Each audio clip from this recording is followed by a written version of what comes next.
evening, my Son Nation. Welcome to my YouTube channel. My name is Matsidi Soyo. If it's your first time on this channel, please subscribe to the channel, like the video, comment down below, and share it broader and wider as we are building this beautiful, happy community this side. And guys, you are on Dear My Soul. By the way, I'm the twin that just went solo, so I'm doing things for myself, by myself, and of course, on my own. So you better congratulate me. Guys, please, there is a thanks button on the bottom right. And if you feel that's kind enough, you can press that button. And then the amount that you feel comfortable with, then yeah, I accept gifts. Thank you so much and I appreciate you. Okay, today I'm here to talk about Wandi Ndlovu, guys. You know, let's talk about Wandi Ndlovu. It touched me. So we spoke about Wandi's situation on the Two Wins podcast after she got arrested, after we had the rumors that allegedly she got arrested. It's not allegedly because yes, now we know, and she also confirmed that she got arrested for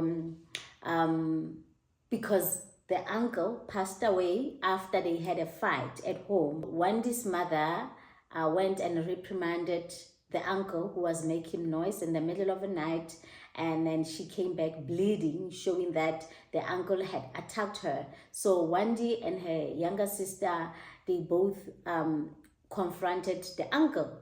Then somebody ended up dying because there was a stabbing situation there. So we don't know who stabbed who, but all we know is that Wandi and her mother, they got arrested, and then she got out on bail last week.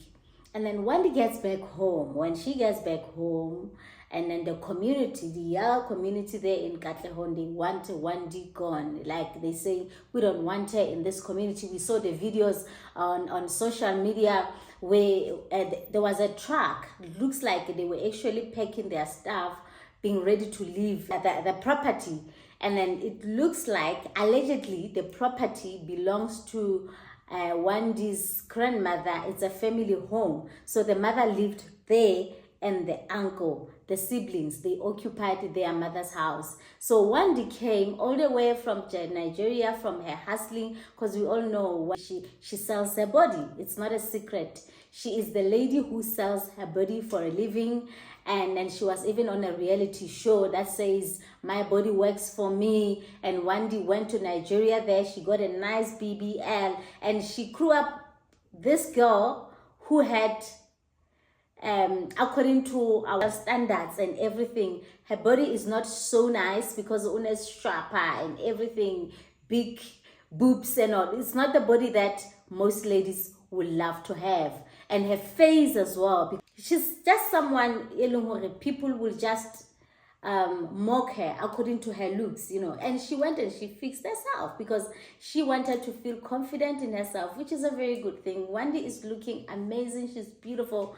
I will show a picture of Wandi up here right now. I don't want the before because that old Wandi who is not so confident is gone, like who was being abused by everybody, who was being bullied by everybody because of her looks. She's gone. Now she bought her new body because she could afford. She went all the way to Nigeria because she's this lady who has been very much open about Nigerians. So I prefer being with Nigerian men, not South African men, because in Nigerian men, I feel comfortable because they treat me as a human being. We don't know, because we see people and we experience people differently.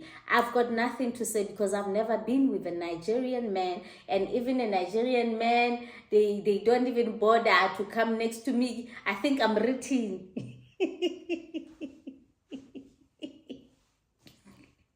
I don't know, guys. I just it never crosses my mind, but I'm lying when I say I've never been approached by Nigerian men, two of them. So you see, now I'm gonna come up with a different story. It's two of them. Because this other Nigerian man, it was a long time ago. I remember we had just started the business here, the sunglasses, you know, because we order our sunglasses from Italy, so we wanted them engraved here in South Africa.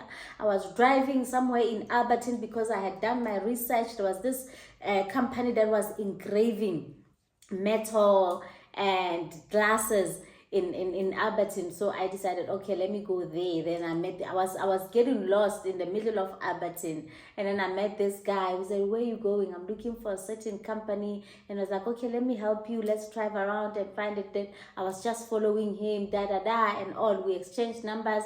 What do you do? What is it that you're doing here? I tell him that I came here to engrave this product, I'm into sunglasses business, we manufacture in Italy, and then started asking how are customs things, because I do import and export. That time I was still naive. Look, when people say we do import and export, I'll just believe. But then he didn't look dodgy and all. The guy said, no, sometimes I will help you, when your goods comes this side, I'll make sure that, how do you clear them? We pay a lot of money there by customs, and that's how I knew this guy.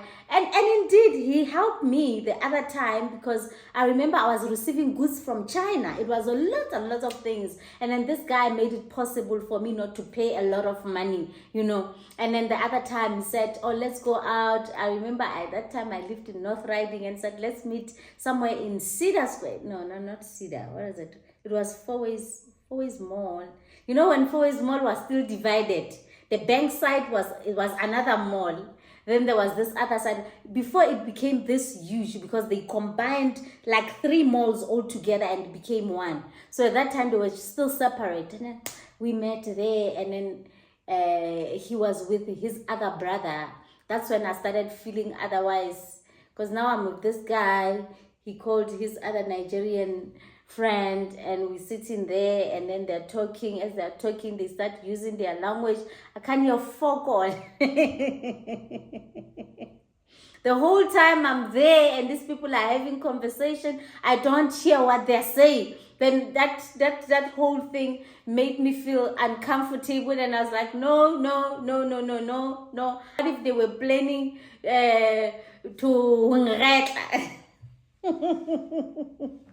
what if they were planning to kidnap me and I don't even hear what they're saying? Then I was like, no ways. No, I'm not doing this. And then this guy started calling, and then I didn't take his calls. I started avoiding him. So that was it. I met this guy in Alberton. He was helping me with import and export.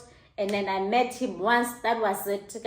Another thing, I struggle to hear the accent, because I don't hear Nigerians, like when they speak, I don't hear anything. I struggle. I keep saying I don't hear anything. So I'm that person. Growing up, my mother will say something, and when I say, please come again, repeat, she will repeat. And then the second time I don't hear what she said, she will say, go ahead. So she used to get so annoyed. So Mina, I grew up thinking, even today, I still think if somebody says something and I ask them to repeat it, and I still don't hear what they're saying, and I ask again, it's not gonna go well. I just have to, say yes or no. I do that a lot. And then my sister, guys, I don't know. My sister says, she blames me. She says, I'm lazy to ask people to repeat themselves. So if I think it doesn't matter, I just said, oh, okay, or I smile. Then my sister will be saying, okay, what?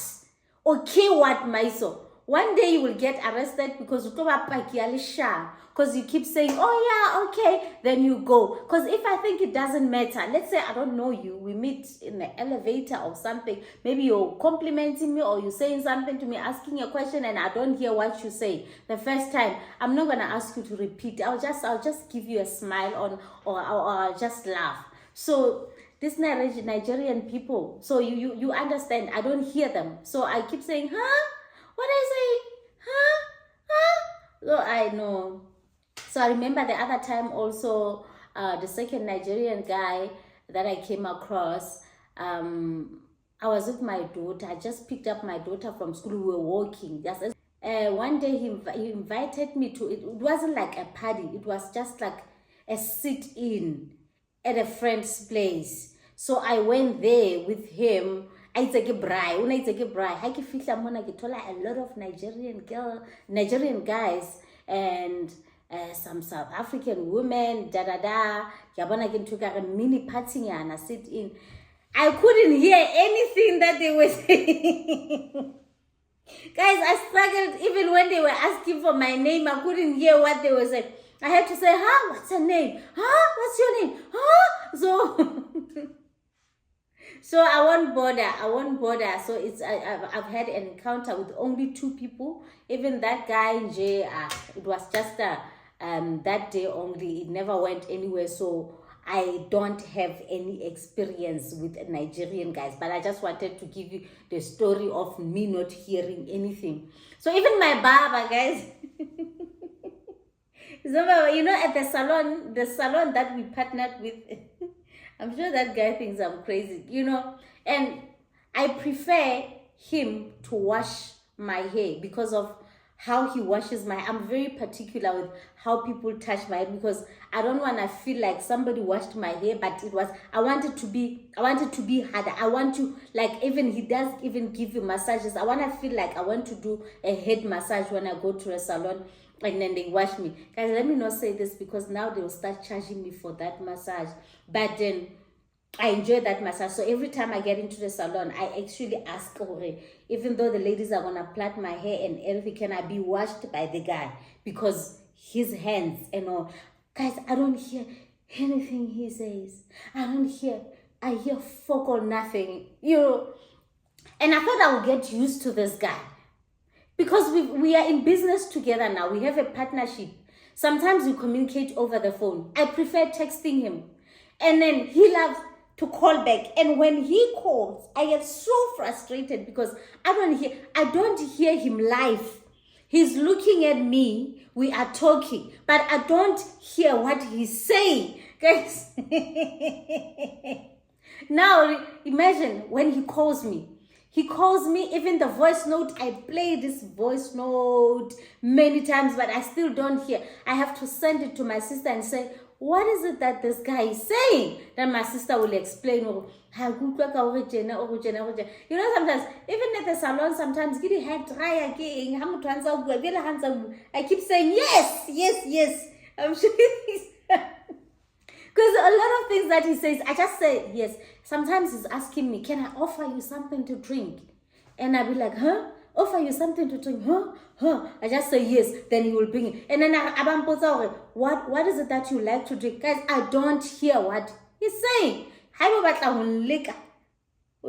Say a Nigerian person because I don't hear what they are saying. So that's it. So Wandi, going back to the story, guys.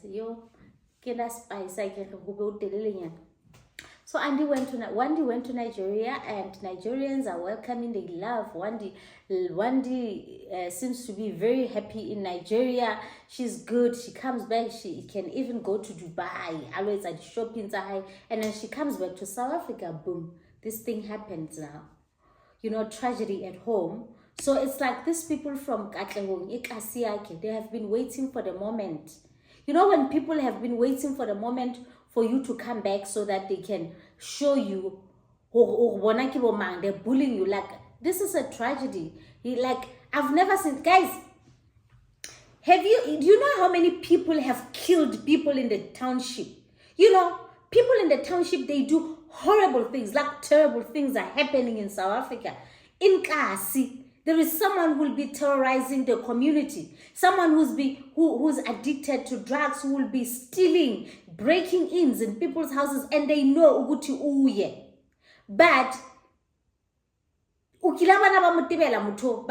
want you to leave our community. I know that there is mob justice at some point because they kill people and say this one is troublesome here. This happened within the family. They have to resolve this matter on their own. So now Sebati, and she even got arrested. Now she's out on bail. But they want her to leave that place. I think these people are jealous.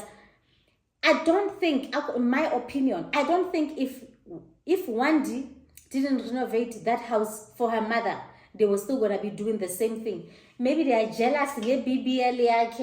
They are jealous. Now she can afford. She's got nice clothes now. Now she's a celebrity because now people can respect Wandi. They wanted that Wandi wabo victim was son. So manje it's everything like You must leave. Imagine, guys, you renovate the house and then they chase you out of it. It's not even your family members who are chasing you. It's the community, because they feel like they are not safe. We are not safe. What if it was an accident? How we are not safe? You know how unsafe it is, Kokas? So we are not safe. Guys, you know, I think I've got, I don't want this video to be long, but I've got part 2, my experiences with township people. Like, I'm gonna give you that story. You know, here I wanted to talk about Wandi and say, Wandi, wherever you're at, we are with you.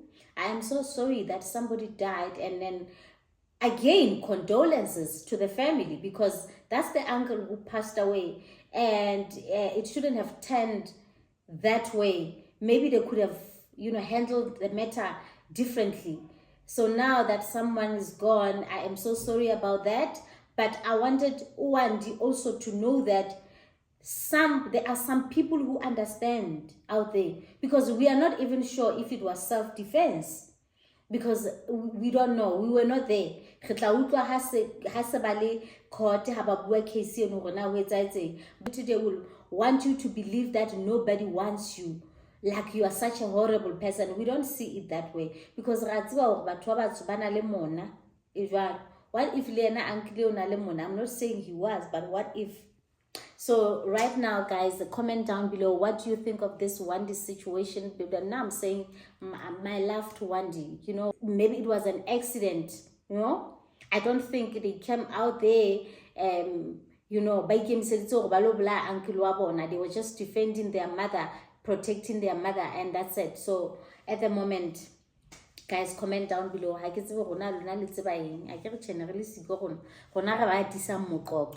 you so much for watching my video. I love you so much and I appreciate you. And please don't forget to subscribe, like the video, comment down below, and share it broader and wider.